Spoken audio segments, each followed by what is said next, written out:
नमस्कार साथियों, मैं कुंजबिहारी मीणा, प्राध्यापक हिंदी साहित्य, पीएम श्री राजकीय उच्च माध्यमिक विद्यालय विनायका से। आज हमारे साथ में हैं विकास कुमार मीणा, प्राध्यापक हिंदी, राजकीय उच्च माध्यमिक विद्यालय जलोदा खात्यान कोटा से। आज हम इनसे जानना चाहेंगे कि आधुनिक हिंदी साहित्य में आलावाद विषय पर किस कवि ने अपनी लेखनी से साहित्य रचा, इस पर ये संक्षिप्त जानकारी देंगे।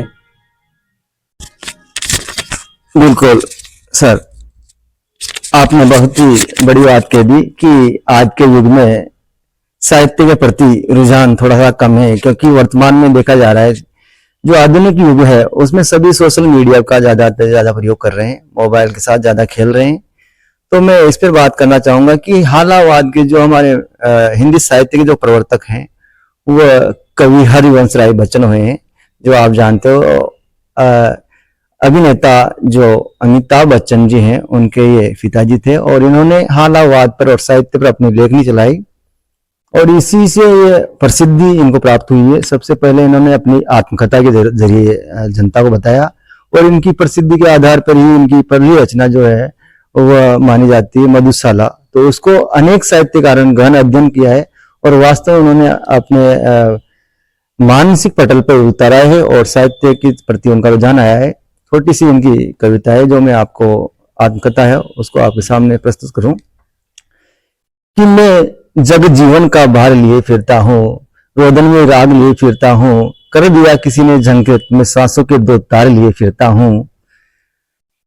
लोग उनकी गाती मधुकलश, मधुशाला नामक जो महाकाव्य लिखे हैं वो बहुत ही उत्तम उच्च क्वालिटी के हैं और इन्होंने आलावाद को नई ऊंचाइयां दी है।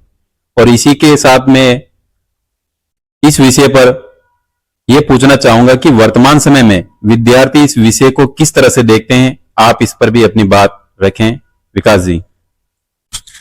बिल्कुल सर, क्योंकि आज के समाज जो है साहित्य के प्रति कम ही रुझान है, तो मैं आप सभी से यही कहना चाहूंगा कि साहित्य संचित ज्ञान राशि का कोष होता है। क्योंकि साहित्य आपने पढ़ लिया तो आपको मानो कि आपके जीवन की जो इस तरंगिणी नाव में आप सवार होकर गुजर रहे हैं, तो निश्चित रूप से आपका रास्ता अच्छे से गुजर जाएगा और आपको इस भवसागर से पार हो जाएंगे। क्योंकि हमारे नीति शतक में भी कहा गया है, जो पुरानी संस्कृत हमारी मातृभाषा है वहां पर भर्तृहरि कवि थे, उन्होंने भी कहा है कि साहित्य संगीत कला विहीन साक्षात तुच्छ पशु विहीन।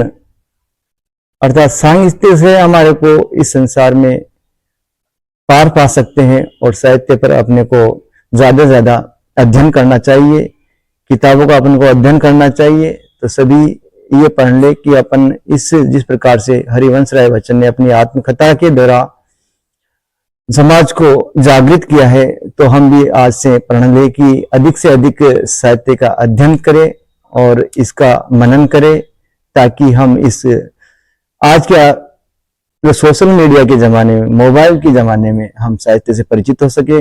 और किताबें वह सब कुछ सिखाएगी आपको जो मोबाइल में नहीं मिलता है, क्योंकि किताबों से लिखी गई बातें तर्क वितर्क के साथ पुष्ट होकर ही यहाँ पर निर्णय के बाद ही छपती है। और इससे ये वो कहा जाता है कि निश्चित रूप से हमारे कवि महोदय कहते आए हैं कि कविता का रक्स जो रक्स पात्र है ये कभी खत्म नहीं होता है, इसमें अतीत से लेकर वर्तमान और भविष्य तक ये जाता है। तो निश्चित रूप से आपको साहित्य का रस पान करना चाहिए। इसी के साथ ही आज बहुत बहुत धन्यवाद। अब आपको कुंजबिहारी जी, आप हमारे साथ जुड़े, बहुत बहुत धन्यवाद।